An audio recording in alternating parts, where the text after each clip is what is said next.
Voilà, merci de votre fidélité. Alors, on m'a posé une question. Quelle différence entre la paracha et la haftara?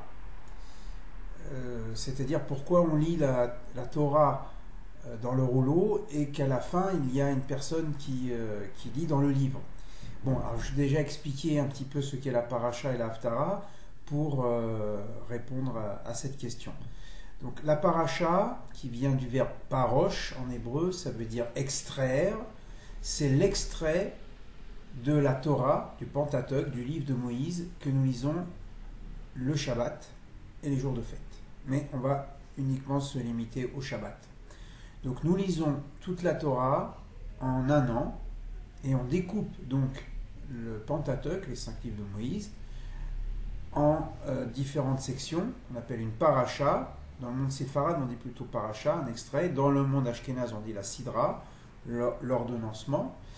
Et on termine la lecture du rouleau de la Torah le dernier jour de Sukkot, qu'on appelle Shmini Atzeret, le 8e jour de clôture, ou Simchat Torah, la joie de la Torah, parce qu'on justement termine la Torah.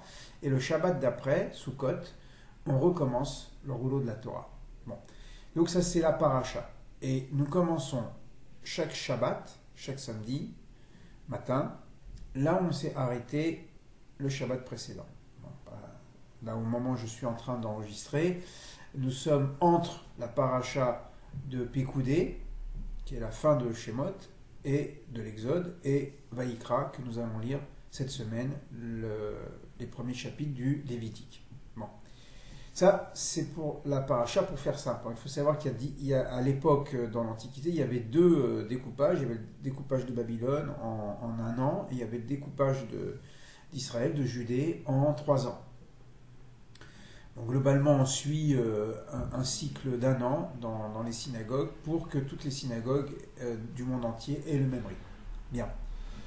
Alors ensuite, en effet, une fois que la lecture a été faite en général par l'officiant ou par le rabbin, il y a une 8e personne, puisqu'il y a 7 personnes minimum, il peut en avoir plus, parce que des fois il y a des bar mitzvah ou des occasions particulières, on fait monter plus de monde à la Torah, mais disons quand il y a un Shabbat normal, il n'y a pas de bar mitzvah, donc on fait monter 7 personnes, et la 8e personne, en effet, va lire un texte qui n'est pas de la Torah, mais qui est des prophètes, donc des Nevi'im. Je rappelle que la Bible hébraïque est divisée en 3, Torah, Pentateuque, Nevi'im, les prophètes, Ketuvim, les écrits. Et donc cette deuxième partie, qu'on appelle les Nevi'im, les prophètes, va depuis Josué jusqu'à la fin du livre des rois. Et une fois qu'on a terminé donc la lecture de la paracha ou de la sidra, eh bien on va lire un passage de l'Haftara. Alors d'où vient cet Haftara? Alors Haftara, ça vient du mot patour, ça veut dire acquittement. C'est l'acquittement. Alors pourquoi on s'acquitte de quoi? On s'acquitte de quoi? Eh bien, on s'acquitte de la lecture de la Torah. Alors, on va revenir en arrière. Au IIe siècle avant l'ère chrétienne, la Judée est sous domination grecque depuis la conquête d'Alexandre le Grand, et un des gouverneurs, le gouverneur de la Judée, qui s'appelle Antiochus IV, eh bien, décide d'imposer le culte grec, l'hellénisme, à l'ensemble du peuple juif sur la terre de Judée. Il introduit notamment des idoles dans le temple et il choisit ses grands prêtres et ses prêtres qui lui sont favorables, donc plutôt des hellénisants, ce qui va entraîner la révolte des Maccabées, des Asmonéens, et ce qui donne la fête de Hanouka suite à cette victoire. Bon, la lumière qui devait brûler un jour sur la Ménorah, brûler 8 jours, c'est la fête de Hanouka. On y reviendra, bien on trouvera des vidéos là-dessus. Pendant cette période où Antiochus IV a empêché les Juifs de lire la Torah, les rabbins ont contourné l'interdit en remplaçant la lecture de la Torah par un texte des prophètes. Alors comment ont-ils choisi ce texte? Ils ont choisi ce texte en trouvant une thématique qui était semblable à celle de la paracha. Par exemple, la révélation de Dieu à Moïse au mont Sinaï, ça va donner aussi un texte des prophètes de la révélation à Isaïe, par exemple. Vous voyez, le texte de la Torah qui parle par exemple du nazir, de celui qui est consacré à Dieu, qui ne doit pas se raser les cheveux, pas boire de vin. Bon, on va lire dans le texte de la Haftara la naissance de Samson, Shimshon, parce qu'il était nazir, était consacré à Dieu. Voilà. Donc, c'était une manière de détourner, parce que quand on prend le Sefer Torah, il a la particularité d'avoir les bâtons, vous savez, qui permettent justement de soulever ce Sefer Torah et de le montrer à la communauté. Alors que les autres rouleaux, parce que n'oublions pas à l'époque c'était que des rouleaux, il n'y avait pas encore l'imprimerie, et donc les autres rouleaux étaient simples, étaient simplement tournés sur eux-mêmes, et il n'y avait pas ces bâtons qui représentaient le Sefer Torah. Donc on a détourné l'ordre du gouverneur, et lorsqu'il y a eu la victoire de Juda Maccabée, donc des Asmonéens, des Juifs contre les Grecs, eh bien, on est revenu, bien sûr, à la situation antérieure, à savoir, on a recommencé à lire la paracha, donc la Torah, tous les sabliers, les fêtes. Mais comme on avait pris l'habitude de lire un texte des prophètes, ben on a gardé cette habitude, hein, et c'est devenu une coutume pour tout Israël.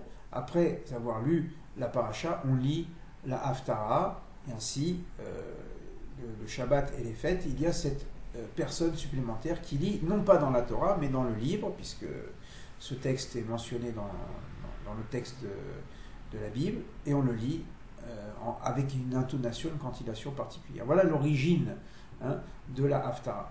Maintenant, quel sens donner à ça? Pourquoi on a voulu maintenir? Une des raisons, et c'est cette raison que je vais souligner, c'est parce que la tradition, les rabbins, ont voulu finalement maintenir le lien entre la Torah et les prophètes. De quoi parle la Torah? Pour la Torah, ça parle de la naissance du peuple d'Israël, les patriarches, les matriarches, l'esclavage en Égypte, la sortie d'Égypte, et puis toute la loi qui a été révélée à Israël depuis le mont Sinaï, les 10 paroles, etc. Les prophètes ne parlent pas des mitzvot au sens où il faut manger kasher ou telle mitzvah particulière de porter des franges rituelles. Non. Les prophètes mettent l'accent sur l'éthique monothéiste. Le droit, général au niveau international, la justice au niveau national, l'amour du prochain, dans les rapports interpersonnels, la responsabilité du nanti par rapport aux pauvres, etc. Donc, il y a comme une sorte de dichotomie. D'un côté, la loi rigoureuse, plus ou moins appliquée en fonction que l'on soit orthodoxe ou qu'on soit libéral, hein, ou même, voilà, il y a des familles qui respectent Shabbat à leur manière, en faisant le kiddush, le repas de Shabbat, mais ensuite ils regardent le match de la télé, ou je sais pas, voilà. Donc chacun suit son rythme. Hein. Mais c'était important de maintenir ce rapport entre cette loi qui est rigoureuse, contraignante, et puis l'éthique. Pourquoi? Parce que ce que disent les prophètes, c'est que si on pratique la religion de façon très stricte, en mangeant kasher, en faisant Shabbat, en appliquant telle ou telle règle, mais que par ailleurs, il n'y a pas cette éthique, c'est-à-dire cet amour du prochain, cette recherche de la justice, cette solidarité avec l'humanité en souffrance, eh bien, on passe à côté. L'essentiel de la pratique des commandements, c'est de prendre conscience qu'on est face à Dieu et que Dieu nous demande, hein, de nous engager vis-à-vis de notre prochain, mais surtout d'aménager le monde, ce qu'on appelle le tikkun olam, d'améliorer l'état du monde, chacun selon sa possibilité. Faire que le monde soit plus humain, plus fraternel, plus à l'écoute de l'autre, etc.